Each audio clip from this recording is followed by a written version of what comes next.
Mea Culpa Monday, SEC Power Rankings. It's college football smothered and covered. You are Locked On College Football, smothered and covered, with your host, Barrett Sallee. Your one-stop shop for everything college football. Part of the Locked On Podcast Network. Your team every day. Hey, thank you for making this your first listen every single day. We are brought to you by Gametime. Download the Gametime app, make your first purchase, and you will get $20 off said purchase. Download the Gametime app today. Like I said, thank you for making this your first listen every day. Really appreciate the success. Really appreciate the love. Don't forget to subscribe, hit that notification button, all that other stuff. Share the show around. Love the feedback we've received since joining the Locked On Network. Really love the folks here. So make sure you spread the love around to your friends and family as well. Like I said, we are going to do Mea Culpa Monday today on the show. That is when I get to tell you how dumb I am, which is always fun. And look, there are a lot of incidents of that. So we will do Mea Culpa Monday. We will also do SEC Power Ranking, something that we like to do every single episode. So, Mea Culpa Monday. I bought into Lane Kiffin. I really did. I bought into Lane. I thought Lane was going to turn this thing around, putting all the chips in his table, putting all of the chips on the table. I thought Lane would finally get this right. I thought the methodology that he used and did use to build this roster, to make this a championship caliber team, to improve this program, to take the next step, to make the first 12-team college football playoff, which would set the groundwork for 10, 20, 30 years of the program. I thought he would do it, and I was wrong. I was wrong. Undisciplined, lack of focus, get rattled. That's not what I thought they'd be. It's not what I thought they'd be. And I'm very disappointed. I'm very disappointed in what happened in Baton Rouge on Saturday night. Now, look, it's a very, very tough place to play. Baton Rouge, Louisiana, at night, Death Valley.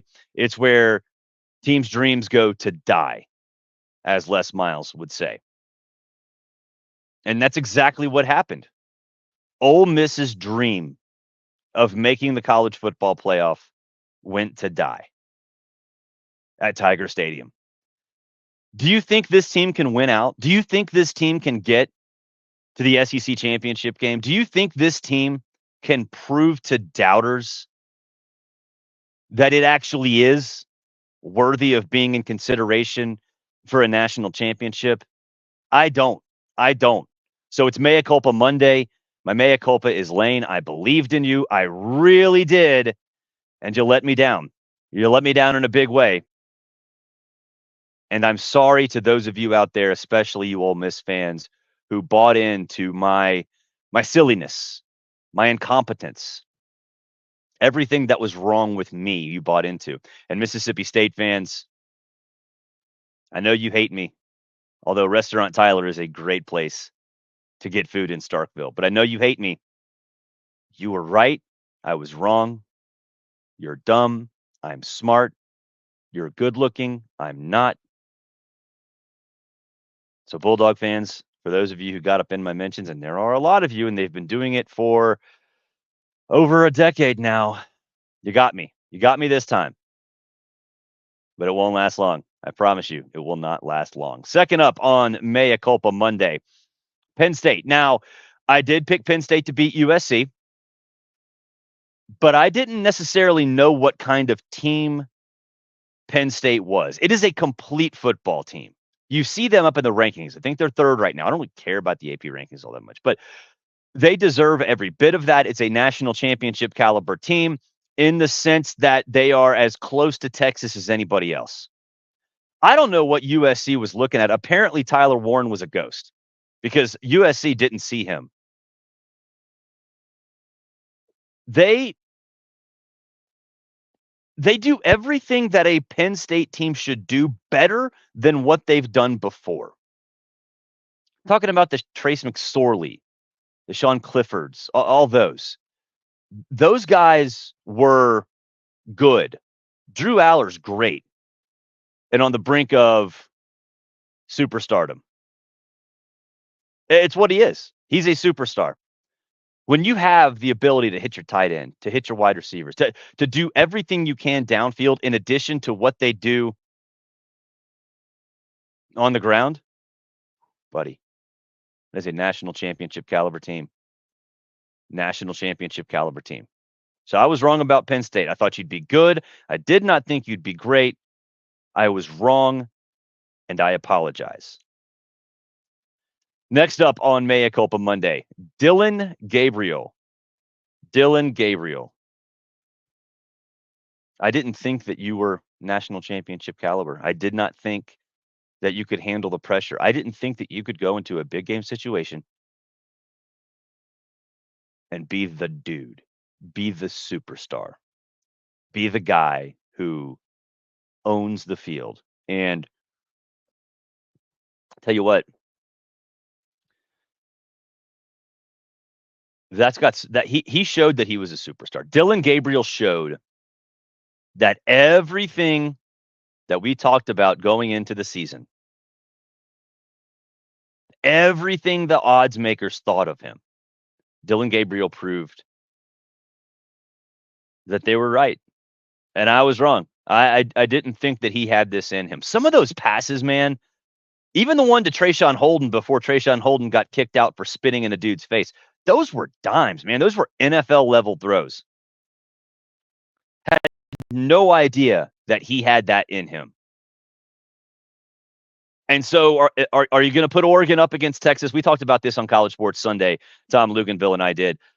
You're not going to put Oregon or anybody in Texas's world. Texas has no flaws, none whatsoever. Have not shown any all year. Oregon had a couple bad games, but they're evolving. That's great. Ohio State obviously didn't play anybody. Oregon beat them. Georgia has struggled at times. There are teams that have shown weakness that they've fixed. And Oregon is that team, and it's because of Dillon Gabriel. He's been awesome. And I told you so. I told you about Will Howard.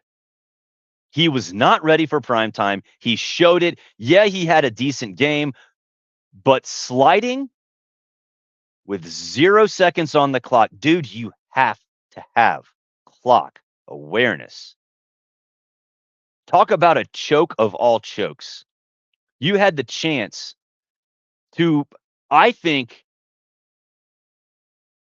make a statement among statements to show that this Ohio State team is not like the others. This Ohio State team can actually get to the elite level. And look, maybe it still can, but man, I just don't see it with that dude. I never saw it. So, Will Howard, you are not a member of Mea Culpa Monday because I was right about you. Billy Napier, if you saw future headlines, you saw that I had you on dismissal watch. I had you on the firing line. I thought that whatever happened against Tennessee would be enough for boosters there to say enough's enough. Say enough's enough. And I was wrong. There are things like moral victories. They do exist. And Florida had a moral victory. You go out there on the road in a hostile environment. Defensively, you shut down what in theory is a high octane offense. And you damn near won the football game with a backup quarterback. Now, I know, spare me the DJ Lagway stuff. I know the backup quarterback is the best friend to everybody. Graham Mertz is a baller. That dude can play. He goes out, DJ Lagway comes in, doesn't miss a beat. Now, I will say this. I was wrong about Billy Napier competing in this game. there are things that needed to change in said game. I don't know why they wanted to make DJ Lagway a pocket passer, but they needed to get him out on the run. They needed to get him out in space outside the pocket. I think they would have won the game in regulation with just a few tweaks here and there to the offensive game plan. It was like they kept the same exact plan that they had with Mertz with Lagway, and you can't do that. But a close win on the road to a close loss, overtime loss on the road to a rival when you're going through all that Billy's going through, I think that's okay. I think that's okay. And the thing with this Florida stuff, I've been thinking about this, and Tom and I talked about this on SiriusXM. A lot of people have been piling on Florida, right? Billy's going to be fired, blah, blah, blah, whatever. Maybe, just maybe, the narrative should be Miami and Texas A&M are good, not Florida's a train wreck. Just saying. I'm just saying. Because that defense on the road to play like they did, it's a good team. That's a good team. We'll take a break. When we come back, we will talk about SEC Power Rankings, a.k.a. your chance to just yell at me. It's college football smothered and covered. Of course, we are powered by Locked On. Today's show brought to you by LinkedIn. You know we love LinkedIn. LinkedIn does a great job here for us. When you're hiring for your small business, you want to find qualified professionals that are right for the role. That's why when you have to check out LinkedIn Jobs. LinkedIn Jobs has the tools for you to find the right professionals for your team faster and for free. It isn't just a job board, though. They go out there and they help you hire professionals you can't find anywhere else, even those who aren't actively looking for a new job, but they might be ready for the perfect role. Over 70% of LinkedIn users over any given month don't visit another leading jobs site. So if you're not looking on LinkedIn, you're looking at the wrong place. Post your job for free at linkedin.com/lockedoncollege. That's linkedin.com/lockedoncollege. Terms and conditions, of course, they do, as always, apply. Okay, so let's go with SEC Power Rankings. Now, I know this is basically code for yell at me, which is fine. Y'all can yell at me. No change at the top. Texas A&M, LSU, Georgia, and Alabama. That's how it was last week. So not being creative there. And if you are listening and not watching, I'm going to run these down real quick. After that, Tennessee, Ole Miss, Vandy, Oklahoma 9, Arkansas 10, South Carolina 11, 12, Florida 13, Missouri 14, Kentucky, Auburn in 15th, and Mississippi State in 16th. So I'm believing in LSU. I really am. I think doing what they like. Look, defensively, they're okay. This is a lot like, I'm not saying they're going to win the national championship, but it's a lot like the 2019 team in the sense that really good offense, decent defense. Now, it's not to that level. That Joe Burrow crew, that was an elite offense, and the defense was much better than just sort of okay. So we're talking about two little extremes here, right? But I love the fact that the offensive line has evolved from week one to where it is now in a way that I didn't expect after that USC game. I was floored with how they played against USC and how bad that offensive line was. And they're okay now. They give Nussmeier a chance. They open up holes for those running backs. A lot of zone stuff. That one cut and gone. They've done a lot to figure out their identity, and they've done it successfully. So LSU at number 3, I know that might be a little bit of aggressive, but I truly believe that team can make the college football playoff. Only one loss. Obviously, it was a bad loss, but you get rolling. We don't know exactly how the playoff committee is going to view teams that are hot, but if you get rolling in your LSU, maybe that's a statement that you can put on your resume. Now, Alabama 5, Tennessee 6, Ole Miss 7. Honestly, could put any of those teams anywhere. Not going to lie. But Vanderbilt up to 8. Now, for those of you who are new to this podcast, and maybe new to me, been doing this for 24 years, right? And I've been on SiriusXM this is my 10th year on SiriusXM, right? And Tom Luganbill and I on Sunday's show, we made a pact that no loss to Vanderbilt can be considered a bad loss anymore. Because Vandy is legit. They control the line of scrimmage. Diego Pavia is significantly, I wouldn't say better. He's more consistent than I thought. I kind of went into this game thinking, okay, he's making the media rounds. This is not going to end well. Vandy's not been in this position. They don't know what it's like to have all this attention put on them, and things were going to go south in a hurry. And I was wrong, and that is on Clark Lee. Good job, Clark Lee. So is this a Vanderbilt team that can contend for an SEC title? No. Is this the James Franklin-esque Vandy? The Vandy where they may not beat you, but they might beat you up a little bit, where you don't have to consider them a pushover, where they potentially could win 9 games. Yeah. So no loss to Vandy is considered a bad loss anymore. That's a pact we made on SiriusXM, myself and Tom Luganbill, and is something we're living with or going through on this show as well. It is a staple of this show that a Vandy loss is not a bad loss. Now, I think when moving forward with Vandy, I'd love to see look, Vandy is a couple plays away from being undefeated. Think about that for a second.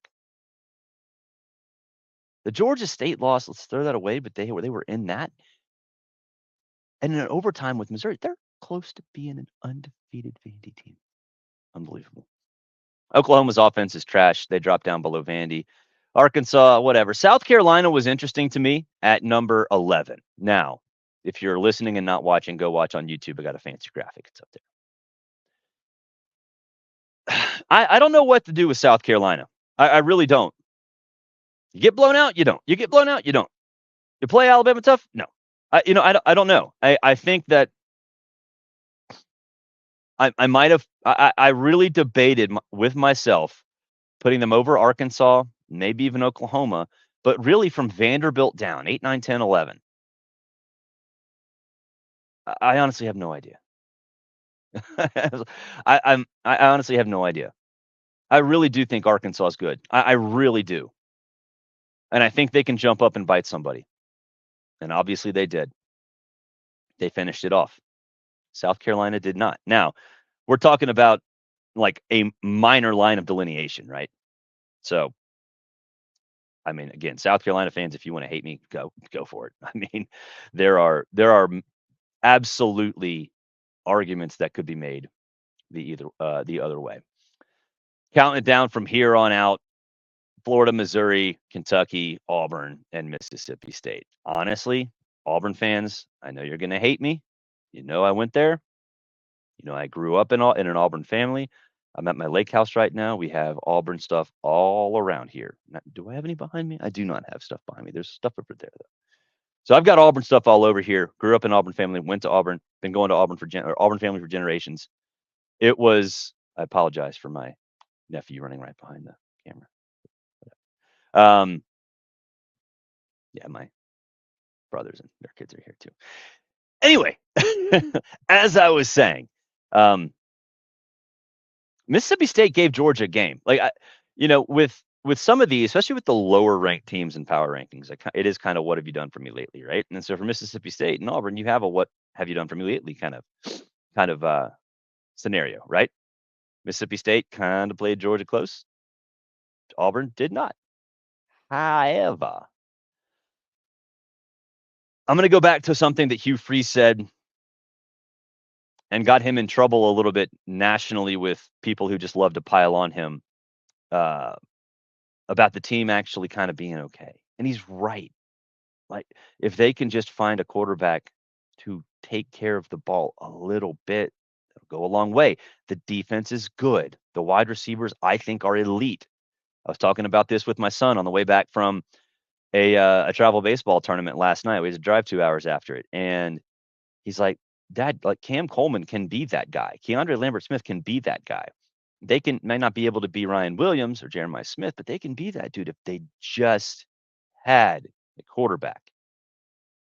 And I tend to agree with him. I mean, I do. I tend to agree with him. So we do have recency. We can compare recent results between Auburn and Mississippi State, but I still have Auburn over Mississippi State in the race to not be in the cellar. We'll take a break.